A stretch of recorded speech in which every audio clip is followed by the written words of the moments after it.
आपका India news के digital platform India news national में और मैं हूं नैतिक राज तिवारी। प्रधानमंत्री मोदी के काफिले में एक बड़ी चूक सामने आई है और उस चूक से पूरे देश में हलचल मचा गई है, क्योंकि प्रधानमंत्री नरेंद्र मोदी की जो सुरक्षा है वो जिस तरीके से उसमें चूक हुई है, क्योंकि रोड के जरिए वो फिरोजपुर में एक रैली को संबोधित करने के लिए दिल्ली से पंजाब जा रहे थे, जहां पर ये एक 15 मिनट का गैप उनको हाईवे के ऊपर अपने काफिले के साथ खड़ा होने पर मजबूर कर दिया। आखिर चूक कहां हुई?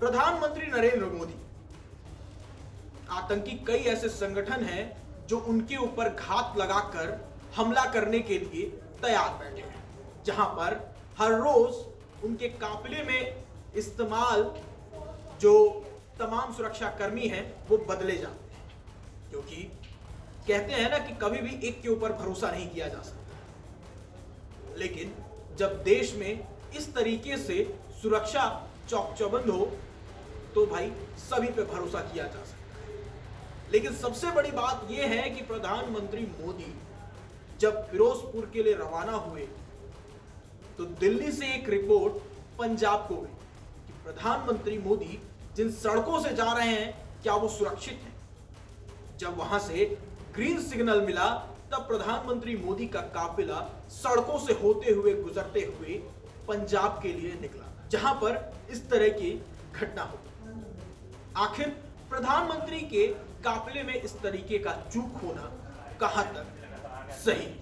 क्योंकि सबसे बड़ी बात है कि प्रधानमंत्री मोदी के जो आसपास जो घेरा एक बना होता है, सुरक्षा प्रोटोकॉल होते हैं, सुरक्षा घेरे में प्रधानमंत्री जहां मौजूद होते हैं, बात हम उसकी करेंगे, क्योंकि प्रधानमंत्री मोदी कोई छोटे और आम आदमी नहीं है, क्योंकि सबसे ज्यादा उनके ऊपर आतंकी हमलों का खतरा बना रहता है। सबसे बड़ी बात है कि जो प्रधानमंत्री मोदी का काफिला है उसको पूरी तरीके से सुरक्षा में लेते हुए एसपीजी कमांडो तैनात हैं। गर्मी के दिनों में एसपीजी कमांडो सफारी सूट में होते हैं, काले कलर का चश्मा लगाए होते हैं कि उनकी पैनी नजर कहीं भी घूम जाए और आतंकियों को ढूंढ निकाले, क्योंकि प्रधानमंत्री मोदी जिन भी रास्तों से गुजरते हैं उन रास्तों को जमीन से लेके आसमान तक चप्पे चप्पे पर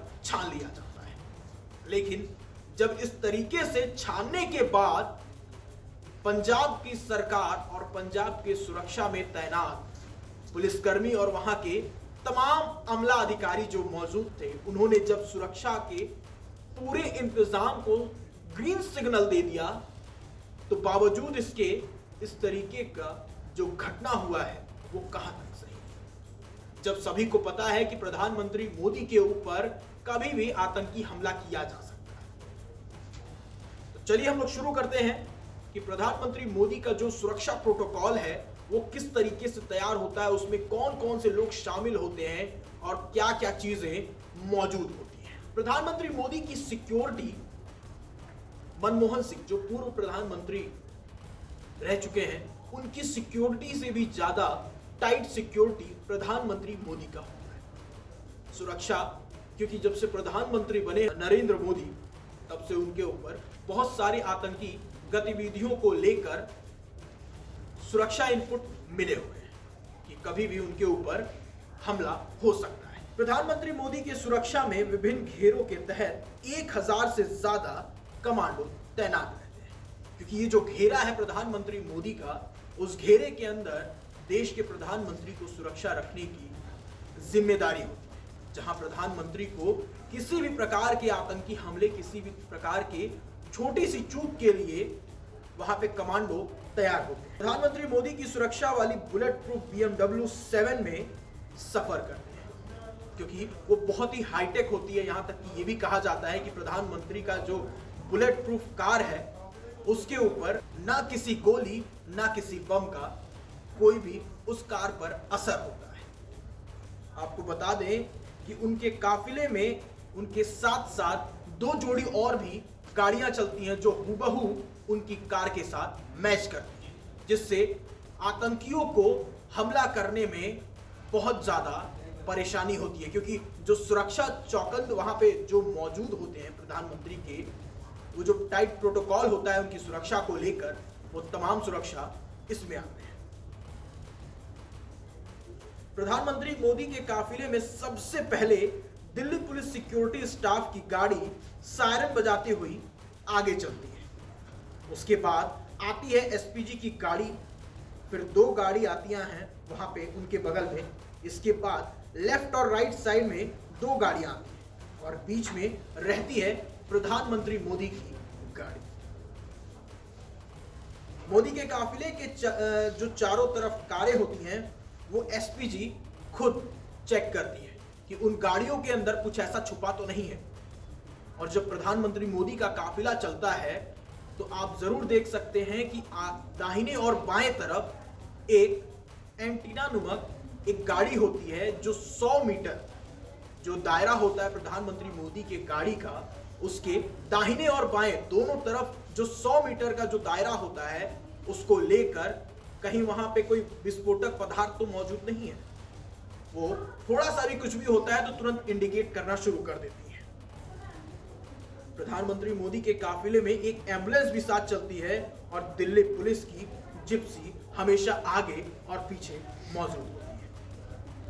जब पीएम मोदी पैदल चलते हैं तो उनके आगे पीछे सादे सफेद में एनएसजी के कमांडो भी चलते रहते हैं, जो एक तरह से वेशभूषा जो उनकी मौजूदगी होती है वो किसी को पता ना चले। एसपीजी के कमांडो के खास बात यह है कि राइफल उनके पास रहती है। इसमें 1 मिनट में 800 से ज्यादा राउंड फायर करने की क्षमता होती है। पीएम के करीब रहने वाले गार्ड काले चश्मे पहनते हैं, ऐसा इसलिए कि अगर पीएम चल रहे हो उनकी नजरें कहीं भी घूम कर देख सकती है। तो ये वो तमाम चीजें हैं जो प्रधानमंत्री मोदी अगर कहीं जाते हैं तो उनके साथ हमेशा चौको-चौबंद मौजूद रहती है, क्योंकि प्रधानमंत्री मोदी हमेशा खतरों के बीच में रहते हैं। तो किस तरीके से चूक हो जाना पंजाब सरकार के ऊपर ये सवालिया निशान खड़े करते हैं। इस पर पंजाब के सीएम भी चुप्पी साधे हुए हैं। लेकिन जहां तक हम बात करें भारतीय जनता पार्टी के उन तमाम नेताओं की जो अब खुले तौर पर हमलावर हो गए, प्रधानमंत्री मोदी के इस फिरोजपुर रैली को लेकर ये अपडेट थी कि किस तरीके से प्रधानमंत्री मोदी वहां पे गुजरे और किस तरीके से सुरक्षा में चूक हुई और उनके साथ साथ कौन कौन से सुरक्षा में मौजूद लोग होते हैं। तो ये थी अभी तक की अपडेट्स। ऐसे ही तमाम खबरों के लिए बने रहे इंडिया न्यूज नेशनल के साथ। धन्यवाद। अगर आपको हमारा ये वीडियो पसंद आया हो तो वीडियो को लाइक करें और चैनल को सब्सक्राइब करें और हाँ, बेल आइकन को दबाना ना भूलें ताकि आप तक वीडियो का नोटिफिकेशन पहुंचता रहे। देश और दुनिया की तमाम खबरों के लिए देखते रहिए इंडिया न्यूज नेशनल।